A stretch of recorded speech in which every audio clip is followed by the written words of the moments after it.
रबानी कौर जी कैसे हो? सर मैं ठीक हूँ सर। देखो, ऑल गुड। सबसे सबसे पहले तो मैनी मैनी कॉन्ग्रेचुलेशंस। हाँ भाई। थैंक फोड़ यू दिया सर। भाई। मचा दिया एकदम तोड़। Thank you. रोनी, कैसा फील हो रहा है? सर बहुत अच्छा लग रहा है, मतलब अनएक्सपेक्टेड था। पहले तो मुझे लगता है सबको एक बार बता दो, जितने बच्चे देख रहे हैं, यस कि सर।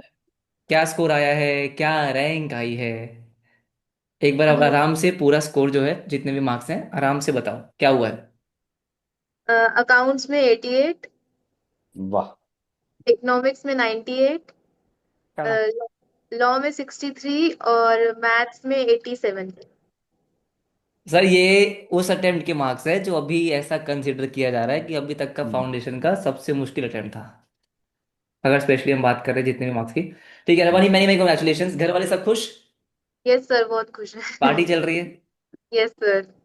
अब हमारी पार्टी। सर। हाँ। सर, मैं व्यूअर्स को बताना चाहता हूं कि ये इतने मार्क्स स्कोर करने के बाद इसने single digit all India rank 8 achieve किया है सर।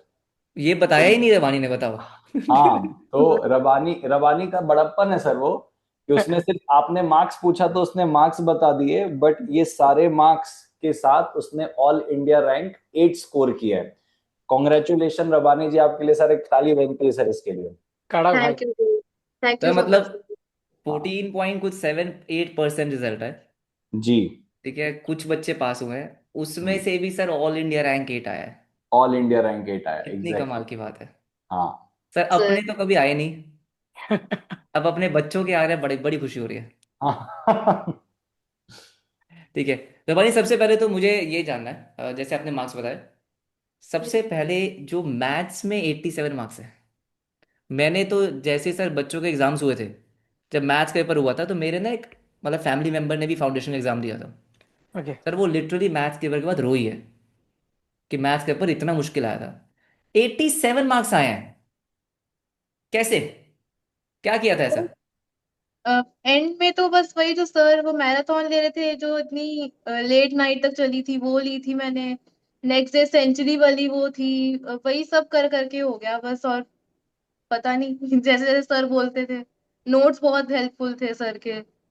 सर, एक तो ये जितने भी टॉपर्स होते हैं ना, ये इतना कैजुअली बोल देते हैं सब कुछ कि बस हो गया। ठीक है, ऐसे एग्जैक्टली। ऐसे किया और बस हो गया। नहीं नहीं, तो मतलब आपने लेक्चर जो देखे सारे के सारे स्टार्टिंग से, यस सर। जब से शुरू हुए थे? सर हमारे शुरू हुए अप्रैल से। अप्रैल अप्रैल राइट। एक बार हमारे पूरा एक्सप्लेन कर दो कि आपकी पूरी जर्नी किस तरीके की थी, आप कौन से बैच में थे, राइट? आपने प्रिपरेशन कब से शुरू किया था, रिविजन्स किस तरीके से की, उसके बाद हम सब्जेक्ट वाइज डिस्कशन कर लेंगे। सर बैच तो मैंने बीबी वर्चुअल से ही ले लिया था। 1 अप्रैल से मैं क्लास अटेंड कर रही थी। पहले तो मैं लाइव ले रही थी, अप्रैल तो लाइव ली। फिर मई में मेरे को सीयूईटी भी देना था। ओह। तो फिर मेरा बैकलॉग हो गया था काफी। फिर जून में सारा फटाफट कवर करा और रिवीजन भी करी जुलाई तक। फिर अगस्त में कॉलेज भी स्टार्ट हो गई, फिर और मुश्किल हो गया था। तो एंड में तो मतलब फिर थोड़ा स्लीप साइकिल भी बहुत बिगड़ गया था। 4 to 5 आवर्स हो रहा था। बहुत मुश्किल हो रही थी, पर रिवीजन तो करना ही था। मतलब आपने सीयूईटी के साथ ये फाउंडेशन दिया है? Yes sir, sir. सीयूईटी के साथ फिर कॉलेज भी मैनेज किया सर, और क्या बीच बात में है। उसको टाइम भी नहीं मिला पढ़ने का, जो कह रही कि 4 से 5 घंटा ही बस दे पा रही थी। और सर मैं थोड़ा सा इस पे पॉइंट आउट करना चाहता हूँ कि आमतौर पर सर आप आकाश सर, हार्दिक सर, आपको भी स्टूडेंट आता होगा, वो बोलता होगा सर मेरे को टाइम ही नहीं मिल रहा है पढ़ने का, मैं क्लास के बाद जैसे थक जाता हूँ या रिवीजन का टाइम नहीं मिल रहा है। मुझे सर बहुत अच्छा लगा रबानी की बात सुन के कि उसको सीयूईटी भी देना था, फिर उसने कॉलेज भी मैनेज किया। उसके बाद सर जितना उससे हो पा रहा था उसने उसमें पढ़ाई की, अपना बेस्ट दिया, और वो ऑल इंडिया रैंक 8 है सर इस स्कोर के साथ। एग्जैक्टली यार। तो सर इससे ना एक बात निकल के आती, जहाँ चाह है वहां रहा है सर। बिल्कुल सर, बिल्कुल। मतलब क्रेडिट। आपसे जो बेस्ट हो पा रहा है वो बेस्ट आप बस देते जाओ, सोचो मत कि क्या होगा। सही है। तो मैं ना रबानी जी आपसे ये भी पूछना चाहता हूँ कि कॉलेज आप रेगुलर जाते थे, क्या करते थे, थोड़ा कॉलेज कैसे मैनेज किया और कॉलेज का क्या रूटीन था ये भी बताओ, ताकि बच्चों को थोड़ी हेल्प हो इसको जान के। यस सर, अगस्त में पूरा अगस्त 1 अगस्त से ही शुरू हुआ था, तो रेगुलर जा रही थी। फिर कुछ वहीं पे ब्रेक मिल जाता था तो लाइब्रेरी में जाके पढ़ लेती थी। ओके। के बाद फिर सितंबर में मैंने ऑफ ही लिया जब तक एग्जाम्स थे। मैं कॉलेज का टाइमिंग जान सकता हूँ? 1:30 तक था। सुबह 8:30 से 1:30, तो फिर मेरे को 1 आवर ट्रैवल में भी लगता था, तो 2:30 तक घर आती थी। ओके, और उसके बाद फिर आप रिकॉर्डेड क्लास देखते थे क्योंकि लाइव तो यस कॉलेज सर। की वजह से नहीं हो पा रहा है। Yes sir. फिर आप रिकॉर्डेड देखते थे और टाइम मिलता था तो कॉलेज की लाइब्रेरी में बैठ के सीए फाउंडेशन की क्लास करते थे। Yes sir. और फिर ये जब एग्जाम का प्रिपरेशन का टाइम आया तब कैसे कॉलेज मैनेज कर रहे थे? सितंबर में तो फिर मैंने कॉलेज गई नहीं, फिर मैंने ऑफ ही लिया। हाँ। फिर तो हाँ, पूरा क्योंकि दिन। वो तो डेफिनेटली लेना ही पड़ेगा। बट आप रेगुलर क्लास पे थे, फिर लास्ट क्लास में आपने प्रिपरेशन लीव ली। हम्म। क्लासेस आप खत्म कब तक कर लिए थे, मैं ये भी जानना चाहूंगा, क्योंकि क्लासेस आप रेगुलर कॉलेज के साथ क्लासेस कर रहे थे। क्लासेस हो गई थी मेरी टाइम में, मतलब 2-3 डेज एक्स्ट्रा लगे होंगे मुझे सब में, पर हाँ। हो गई थी वैसे। अच्छा, मतलब जिस दिन हम सबके लेक्चर्स खत्म हुए हाँ उसी उस के अराउंड आपने खत्म कर दिया। हाँ, 2-3 दिन एक्स्ट्रा लगे होंगे बस। वाह यार वाह, सर मतलब सर सर ये। टाइम मैनेजमेंट का इतना हाँ। परफेक्ट एग्जाम्पल है। एग्जैक्टली। क्योंकि मेजोरिटी हाँ। बच्चे यहाँ पे ऐसे होते हैं जो जिनका भी रेगुलर कॉलेज नहीं होता है, हाँ। और ट्रू। वो ही कहीं ना कहीं टाइम टाइम मैनेज प्रॉपरली नहीं कर पाते। तो सर सबसे बढ़िया बात जो मुझे लगे ना कि भाई कॉलेज में जा रहे हैं और जब ब्रेक मिल रहा है, हाँ। क्योंकि कॉलेज शुरू हुआ है, हाँ। कितना कुछ होता है सर रेगुलर कॉलेज में स्टार्टिंग स्टार्टिंग में। तो कह रहे कॉलेज में ब्रेक मिल रहा है, वो कह रही मैं लाइब्रेरी में जाके पढ़ रही हूँ। ऐसे थोड़ी आती है सर ऑल इंडिया रैंक, तभी तो नहीं आई हमारी। नहीं सर, बहुत ही बढ़िया। तो जैसे मैथ्स की बात करिए, आई थिंक एक बार सर सब्जेक्ट वाइज भी एक बार डिस्कस करते हैं कि हाँ। सब्जेक्ट वाइज कैसे किया। एक चीज मैं एंड में पूछना चाहूंगा, आपने सिलेबस हमारे साथ कंप्लीट किया, एक बार अपनी रिवीजन स्ट्रैटेजी भी बताओ कि सिलेबस कंप्लीट होने के बाद रिवीजन किस तरीके से किया आपने सारे सब्जेक्ट्स की। सर जैसे जैसे आप सबने गाइड किया वैसे ही करती थी, मतलब अकाउंट्स में जैसे आपने क्वेश्चंस मार्क करवाए हुए थे, उनको बार हम्म। बार प्रैक्टिस करा। और फिर आपकी जो भी वीडियोस आप डालते थे यूट्यूब पे, एंड में जो रिविजन्स लेते थे वो सारी अटेंड करी। इको में तो मैंने इंटरनेशनल ट्रेड तो पूरा वन शॉट के भरोसे ही गई थी, जो एंड में रात को हुआ था वो भी ऐसे ही हो गया। इको में मतलब वन शॉट्स और आपके नोट्स भी बहुत हेल्पफुल थे। लॉ में वो क्वेश्चन बैंक बहुत हेल्पफुल था, मॉड्यूल भी बहुत अच्छे से करा था। मतलब यही सब बार बार रीड बहुत बार कर रही थी जो थ्योरी सब्जेक्ट्स थे उनको, हम्म। क्योंकि उसमें ज्यादा टाइम लग रहा था मुझे बस। और बाकी प्रैक्टिकल सब्जेक्ट्स की बार बार क्वेश्चंस की प्रैक्टिस करी थी जो मैं मार्क करती थी। ऐसे राइट। ही एंड में भी ऐसे ही किया बस, जो एंड डेज थे वन सर मैं पॉइंट। ना एक इसके बाद से एक पॉइंट करना चाहूंगा। इसने ना सर बहुत हम्म। चीजें क्लियर रखी सर अपनी लाइफ में, कि हम्म। भाई मैंने ये क्लास ले ली, ये क्लास कर ली, ये जैसा बोल रहे करते जाओ। इसने इसने कोई सेकंड रूम रखा ही नहीं कि, करेक्ट। जैसे मैं बताना चाहता हूँ सर, हम जो ये सवाल पूछ रहे हैं अपने सारे बच्चों को ध्यान पे रखते हुए कर रहे हैं। मुझे ऐसा लगता है सर आजकल सोशल मीडिया प्लेटफॉर्म में जो मल्टीपल इंफॉर्मेशन की वजह से बच्चा जो कंफ्यूज होता है ना, वो रील देख रहा है। हम्म। भाई सपोज कर लो उसको लॉ की किसी की रील दिख गई सर, लॉ पे ऐसा करना होता है, अकाउंट्स की दिख गई, अकाउंट्स में ऐसा करना होता है, मैथ्स की दिख गई, मैथ्स में ऐसा करना होता है। ये उस डिस्ट्रैक्शन में थी ही नहीं सर ये।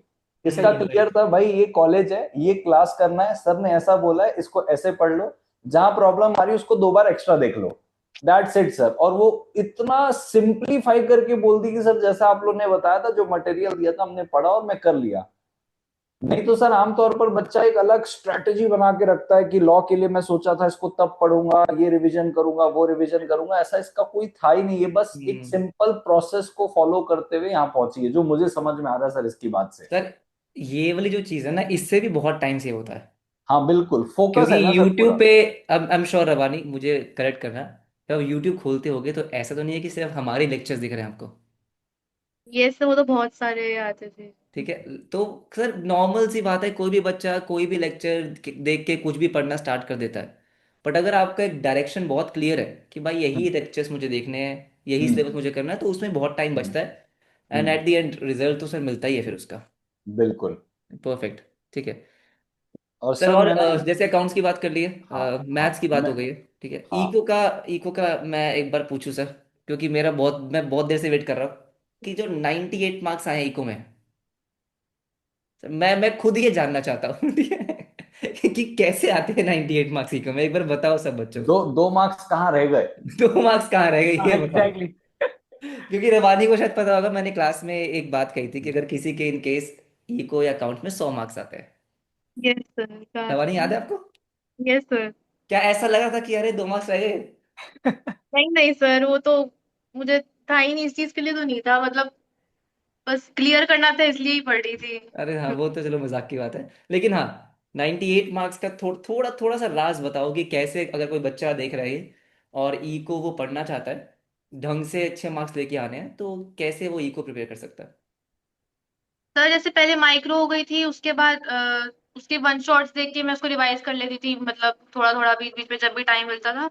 और फिर मैक्रो को रीड बार बार बहुत करती थी हर चैप्टर को, क्योंकि ऐसे थ्योरी सब्जेक्ट्स में ऐसे रिटेन नहीं रहता तब तक मैं करेक्ट। रीड ना करूं ज्यादा, तो वो करती थी। बल्कि एमसीक्यूज तो मेरे को टाइम ही नहीं मिला ज्यादा प्रैक्टिस करने के, एंड में बहुत कम ही करे। सिर्फ आप जैसे कहते थे ना कॉन्सेप्ट क्लियर रखो, बस राइट। वही पे ज्यादा फोकस करती थी। और जैसे इंटरनेशनल ट्रेड वगैरह जैसे चैप्टर, वो तो सिर्फ वन शॉट से ही पूरे करे, वो तो खुद करने की ट्राई ही नहीं करी। और इंडियन इको को बहुत बार रीड किया, जैसे आप कहते थे जो इंडियन वाला चैप्टर था, बस रीड बहुत बार किया सारा। आपके नोट्स बहुत अच्छे थे। थैंक यू सर, सेम बात जो बार बार रिपीट हो रही है ना, कि जैसा जैसा हम बोलते गए, बस रवानी वैसा वैसा वैसा वैसा होता करती है। गई। हम्म। सही इको है। में मैंने सर, इको में क्या होता है ना, मैं अगर जैसे I think Akash sir maths के लिए भी एग्री करेंगे, कि जो एमसीक्यू वाला पेपर है, बच्चे क्या करते हैं, कॉन्सेप्ट को छोड़ के लगे बड़े एमसीक्यू सॉल्व करने में, जैसे वो एमसीक्यू में। एग्जैक्ट एमसीक्यू उठ के आ जाएंगे और हमको याद होगा कि आंसर क्या है।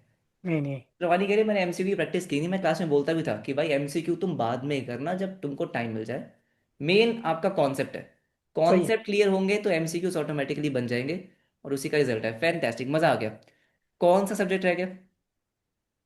Law law law. Arjun sir का सब्जेक्ट रह गया, ठीक है। अब बहुत सारे बच्चों को ऐसा लगेगा कि अगर बाकी तीनों सब्जेक्ट के हम मार्क्स देखें, ठीक है, आई थिंक इको में 98 है, अकाउंट्स में 88 है, मैथ्स में 87 है, लॉ में 63 है। लेकिन मैं बता रहा हूँ, क्योंकि मैं जितने अटेम्प्ट से पढ़ा रहा हूँ, मैं जब पहले अकाउंट्स इको सिर्फ अकेले पढ़ा रहा था, तो सबसे ज्यादा पेन पॉइंट होता है लॉ। इतना दर्द होता है कि भाई सब सारे सब्जेक्ट क्लियर हो गए, एक लॉ रह गया। तो 63 का मतलब है इसमें 20 मार्क्स आप ऐड कर दो। ठीक है, ये कम से कम 83 मार्क्स है।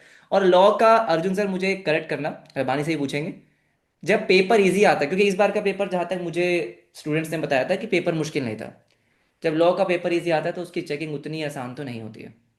ठीक है, तो जो 63 मार्क्स आए हैं, राइट, लॉ मेरे को लगता है लॉ में बहुत अच्छे मार्क्स हैं। रवानी आप बताओ कि लॉ में आपका क्या एक्सपीरियंस था और किस तरीके से आपने प्रिपरेशन की थी? सबसे डिफिकल्ट तो लॉ ही लगता था, मतलब एग्जैक्टली exactly. थ्योरी में वैसे भी वीक हूँ, तो उसको तो बहुत ज्यादा ही बार रीड करना पड़ता था, सेक्शंस याद करने में बहुत मुश्किल होती थी। फिर बस वो सर के जो नोट्स होते थे उसके एग्जाम्पल्स काफी हेल्प करते थे, और मॉड्यूल को बहुत बार रीड किया मैंने, फिर एंड में क्वेश्चन बैंक किया। उसके बाद भी पता नहीं, पेपर भी सही था फिर भी 63 आए, पता नहीं। बट कोशिश, मतलब सबसे ज्यादा एफर्ट तो उसी में लगे थे, पर फिर भी। एग्री। सर आमतौर पर होता क्या है, आप देखना सीए इंटर का पेपर काफी ज्यादा टफ था पिछली बार का। अच्छा। तो उस पे मार्क्स सर सीए इंटर के पेपर में मार्क्स बच्चों को 64, 66, 68, 70 तक भी गए हैं। हम्म। तो जब पेपर बहुत ज्यादा इनने टफ बनाया ना सर, तो पेपर की चेकिंग इजी की मेरे हिसाब से। और जब ये पेपर फाउंडेशन में इजी दिए हैं, बच्चों को सबको बनाए, तो मार्क्स उसके अंदर थोड़े से कम करेक्ट। है, जो मुझे समझ में आ रहा है। सर मैं ना इससे ही पूछना चाहूंगा कि आप सब्जेक्ट में, मतलब लॉ पर्टिकुलरली अगर बात करते हैं, और उसके बाद आप हर सब्जेक्ट के बारे से ऐसे नट शेल पे, शॉर्ट पे, कि आप बच्चों को जो भी अब जो सीए फाउंडेशन एग्जाम देंगे, जो जनवरी में देंगे, जो मई में देंगे, उनको आप पर्टिकुलरली क्या बताना चाहोगे कि भाई लॉ के लिए ये कुछ तरीके अपनाना तो तैयारी अच्छी होगी, अकाउंट्स के लिए ये कुछ तरीके अपनाना, इस प्रकार से सब्जेक्ट वाइज अगर आप थोड़ा 2-3 टिप देना चाहो हर सब्जेक्ट में, तो क्या बोलना चाहोगे? सर लॉ में तो मॉड्यूल और फिर आपका क्वेश्चन बैंक, मेरे ख्याल से ये बहुत सही है। और इको में भी नोट्स बार बार रीड करना और वन शॉट्स देखना, वो भी बहुत हेल्पफुल था। अकाउंट्स में जो क्वेश्चंस मार्क कर रहे थे उनको बार बार प्रैक्टिस करना, उसी से सारे कॉन्सेप्ट्स क्लियर हो गए थे। और मैथ्स में तो एंड में सर की मैराथन वगैरह, वो उससे क्वेश्चन बहुत अच्छे से प्रैक्टिस हो गए थे। बस ऐसे ही किया एंड में तो। रबानी, तो मैथ्स के लिए यार, जैसे बच्चों को बहुत ऐसा एक दुखती रख होती है मैथ्स की। तो मैथ्स जैसे आपने बोला कि आप लाइक स्टार्टिंग से सब लेक्चर्स अटेंड कर रहे थे, तो आप लाइक कैसे टैकल कर रहे थे? लाइक क्वेश्चंस आप क्या करते थे, या रिवीजन वाइज क्या करते थे, या क्या एक थोड़ा ब्रीफ आपने क्या किया maths related, so that non maths वालों को भी थोड़ा एक इस पे लाइमलाइट मिले कि यार even they can aim for 85-90 plus यार। तो सर सिलेबस तो जैसे आपने काफी जल्दी खत्म करा दिया था वो, तो उसके बाद फिर रिवीजन का भी ज्यादा टाइम मिल गया था, 2-3 बार कर ली थी मॉड्यूल, पहले अच्छे से करा 2-3 बार। उसके बाद फिर आपने वो PYQ वाली वो सीरीज वो डाली थी, वो भी 10 to 11 तो मैंने करे थे सॉल्व। कड़क सही है। MTP सॉल्व करे। बस फिर एंड में तो आपकी वो सेंचुरी वाली वीडियोस काफी हेल्प उन्होंने करी, कॉन्सेप्ट्स क्लियर रखे थे और फिर बार बार क्वेश्चंस बहुत सारे प्रैक्टिस करे थे मैथ्स में। तो जैसे प्रायोरिटी मॉड्यूल और पीवाईक्यूज आपने बोला वो किया, और एंड में यस। ऑब्वियसली जो रिवीजन सीरीज और मैराथन थी। यस तो सर। इससे ज्यादा और कुछ करने की आवश्यकता नहीं है टेक्निकली, ये कन्वे करना है आपको, राइट? यस सर, और स्टैट्स के नोट्स उसमें उसके फॉर्मूला वगैरह याद करने के लिए नोट्स बहुत बार पढ़े थे स्टैट्स के। परफेक्ट, सही है सही है। परफेक्ट। तो आई थिंक सर यहीं पे कंक्लूड करें। आई बिल्कुल थिंक जो सर, बच्चों सही है। के बिल्कुल। मन में डाउट्स होंगे, राइट, कि जो भी इस बार सितंबर 25 के पेपर्स आए, रबानी ने काफ़ी हद तक तो क्लियर कर दिए। बाकी बिल्कुल। Rabbani, all the best wishes for inter. I am thank you. Sure अभी फाउंडेशन में रैंक शुरू हुआ है, तो शुरू हुआ है, आगे ये कंटिन्यू चलता रहेगा, इंटर एंड फाइनल्स में चलता रहेगा, राइट। इंटर में मैं और आकाश सर तो अभी आपको नहीं मिलेंगे, लेकिन हाँ, अर्जुन सर आपको मैं इंटर के मिलूंगा। लिए डेफिनेटली गाइड करेंगे। तो जो भी कुछ होगा आप अर्जुन से पूछ सकते हो। बाकी हाँ, हमें तो आप जब चाहो मैसेज कर सकते हो, एग्जैक्टली। राइट, ठीक है। एंड होपफुली और जल्दी मिलेंगे मुझे आपसे। मुझे भी रीच आउट कर लेना, इंटर का तुझे कुछ भी लगे हाँ मुझे भाई, रीच आउट कर, मैं तुझे बेस्ट गाइड करता हूँ, ठीक है? करेक्ट। सर। Yes yes. ठीक है। बाकी सर मैं क्या कह रहा हूँ कि चले क्या सर, अभी मेरे को लगता है पार्टी वार्टी घर जाके ही मिलेगी। हाँ एग्जैक्टली, रवानी के रवानी जी घर कहाँ, जाना होगा। आप आने वाले कि हम आए आपके घर? सर आ जाओ। आ जाए। Yes sir. ठीक है, चलो प्लान करते हैं, फिर बताते हैं आपको। ठीक है। Okay Rabbani, thank you so much, Mary thank Mary you. Yes congratulation, yes. बढ़िया से एंजॉय करो। Yes, congratulations once again, perfect take यार, केयर, प्राउड ऑफ यू यार, bye proud bye. Of you. Thank bye you sir. Bye. Bye sir.